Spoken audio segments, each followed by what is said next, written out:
Hala, ang sipag-sipag naman ng anak kong yan. Ano, alam ko na ang hiling mo. Ano hiling mo, anak? Ha? Siyempre, ma. Sino ba to, di ba? Anak niya. Wala akong hiling, ma. Wala lang. Secret. Maglilinis na ako. Bakit? Ha? Ano pa, ma? Pagluluto ba kayo? Gusto niyo pagluluto ko kaya? Sige, pagluluto ko kayo. Wait lang. Ayan, tapos na. Tapos na, bigyan ito kay ma. La la la la la. Ma, ito na po ang pagkain niyo. Kain na po kayo. Masarap po yan luto ko. Para po sa inyo. Ay, thank you, anak. Ang bait-bait mo naman ngayon, anak. Ha? Sobrang bait mo naman. Sarap. May patubig ka pa. Thank you, anak. Sige na, magpapahinga muna ako, ha. Ikaw na maglinis dyan. Ikaw na bahala. Ay, mga halaman ko rin. Diligan mo na, ha. Wala pong problema yun, ma. Ako na po bahala dito. Nagdiligan ko po yung halaman nyo. Maglalaba po ako. At ako na po maghugas ng pinggan. Maglilinis din po ako rito sa buong bahay natin. Okay po? Sige na po. Bye-bye!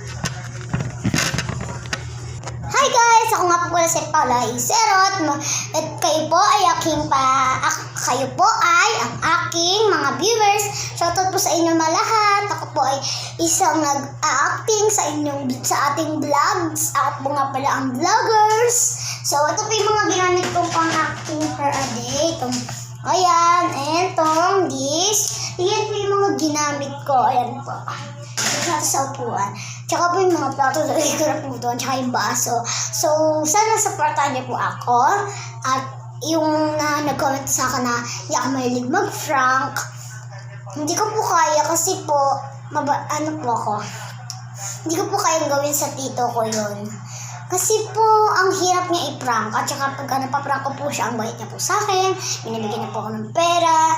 Hati kami sa pagkain, ganon. Kaya hindi po ako nakakapag-prank. Hayaan niyo mga kabebs ko, babawi po ako sa inyo para mag-vlog and makapag-prank kay tito ko.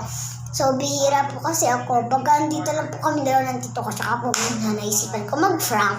Pero kulang tayo ng phone. Kasi kailangan natin ng phone yung pang-ririnig natin, pang-vlog, at tsaka yung gagamitin ko isang phone. Kasi itong ginagamit ko pang vlog sa lola ko po to. Yung isa kong po cellphone naka-charge po sa taas. So, ito po yung kwarto na napunta po kasi, tuwag po kasi yung mother ko. Kaya, ayun po. Sana po mapanood niyo to kasi inaabangan po to ng pinakamamahal kong kapatid. Miss ko na kayo. Tsaka sa kapatid ko pong bunso na si Prince Nathan E. Ardisa. Siya po ay Ardisa na. Iba na ang Iserot, hindi siya Serot. So, happy birthday advance si MCE. So, happy birthday sa iyo aking kapatid. Miss ka na ni ate. Mag-aral ka mabuti dyan, ha? I love you. At pinapakaabangan po to ng aking pangalawang kapatid ng vlog na to kasi tumawag po siya sa akin. Hindi niya daw po alam na